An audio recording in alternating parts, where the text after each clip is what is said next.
প্রতি সন্ধ্যায় আমার ছেলের কিছু না কিছু একটা বায়না থাকবে খাওয়ার জন্য, তো এর জন্য আমি একটু তৈরি করছি আর কি। তো প্রথমে একটু ঘি দিয়ে দিলাম, তারপরে দিয়ে দিলাম নুডলস, এখন দিয়ে দিচ্ছি দুটো ডিম আর দিয়ে দিচ্ছি চিজ। আর এই রেসিপি কি হচ্ছে তা আমি আদৌ জানি না, তার জন্য নাস্তা তৈরি করার কথা আমি করে দিচ্ছি আর কি। তো তাকে আমি যেভাবেই নাস্তা করে দেই না কেন সে হ্যাপি থাকে, খুশি হয়। তবে তার সবচেয়ে পছন্দের নাস্তা হয় হলো পিৎজা, কিন্তু প্রতিদিনই তার পিৎজা বানানো সম্ভব হয় না, তো আমি একটু পিৎজা স্টাইলে নুডলস করে দিচ্ছি আর কি। এটা হলো নুডলস পিৎজা।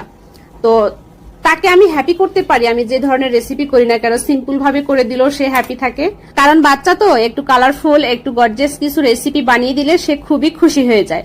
তো ফাইনালি নুডলস পিৎজার লুকটা দেখেন কেমন হয়েছে, আমার বাচ্চা তো খুবই খুশি কালার দেখে। তো মার্শাল্লাহ মার্শাল্লাহ, কালারটা কিন্তু আসলে জাস্ট ওয়াও হয়েছে। এখন আমি তাকে সার্ভ করে দিচ্ছি খাওয়ার জন্য। সে অলরেডি এক্সাইটেড হয়ে বসে আছে কখন সে খেতে পাবে। তো সবাই একটু আমার বাচ্চার জন্য দোয়া করবেন। আল্লাহ হাফেজ।